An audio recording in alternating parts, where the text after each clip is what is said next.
And it continues in verse 18, Ethan they ii Noe, and these were the sons of Noah.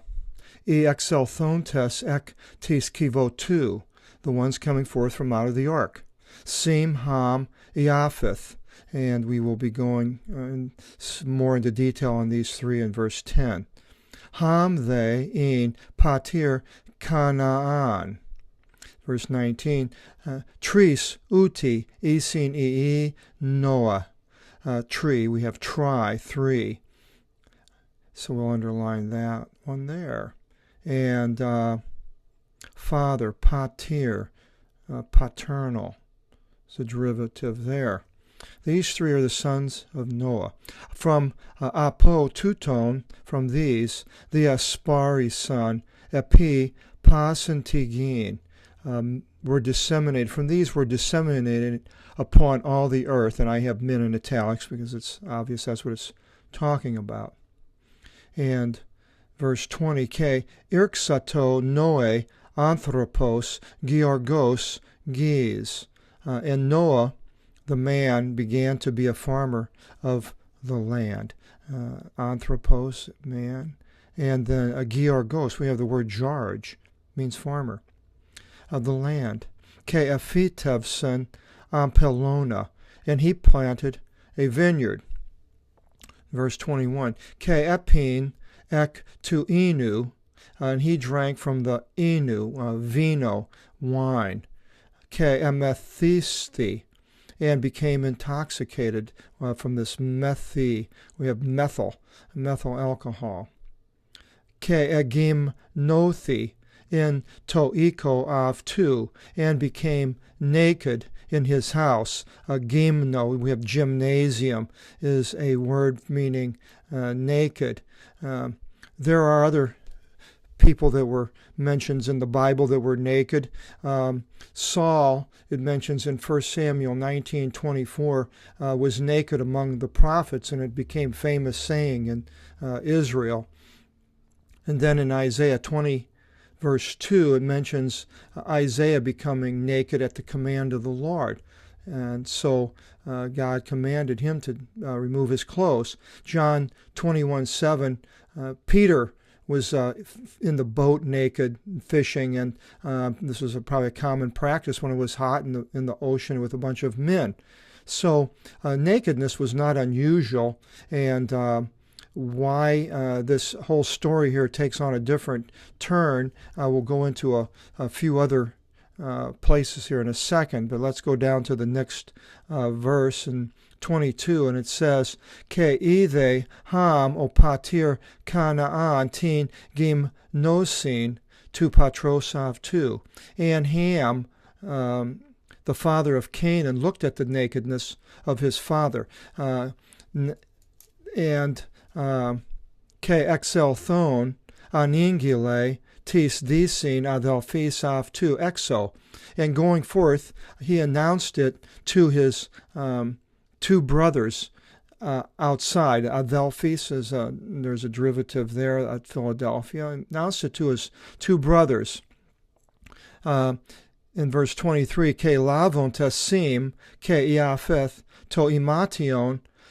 And Shem and Japheth taking the cloak, epethento epi ta theo nota afton, placed it upon their two backs. Ke aporev thison opistophanos, and they went backwards. Ke sinakalypson, there's the calypse, apocalypse, seen together is means two people joining. They covered up tin gymnosin tu patros af ton, of their father.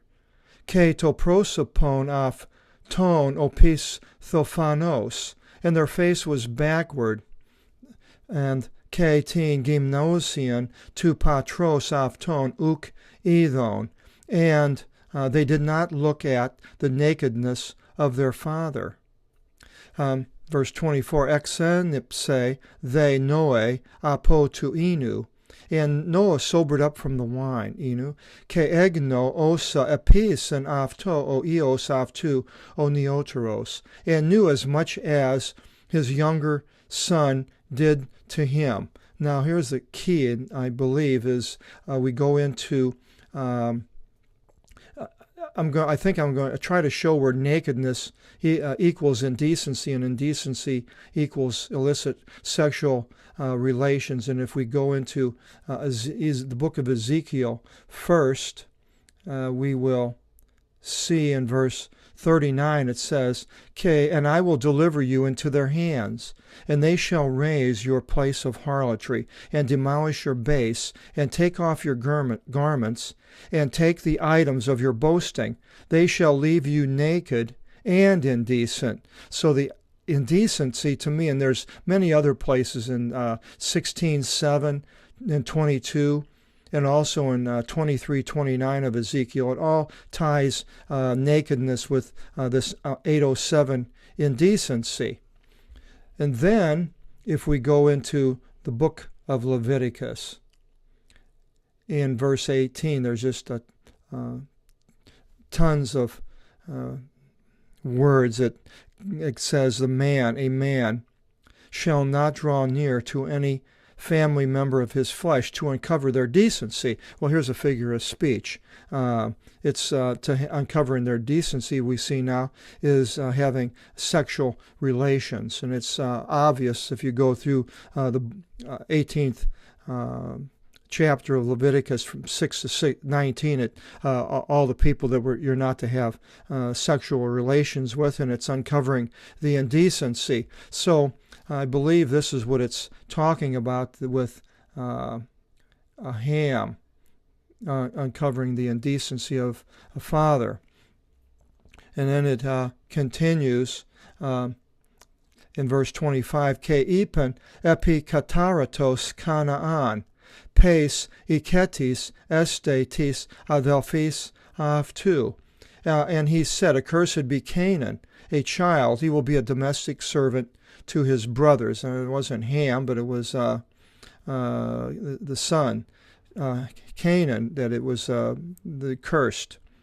And 26, "Ke ipen evlogitos Kyrios theos tu sim, ke este Canaan, Pes iketis avtu." And he said, "Blessed be the Lord God of Shem, and Canaan will be his domestic servant." And we'll go into more into that in verse in chapter 10. Platine optheos to Iapheth. May God widen to Japheth.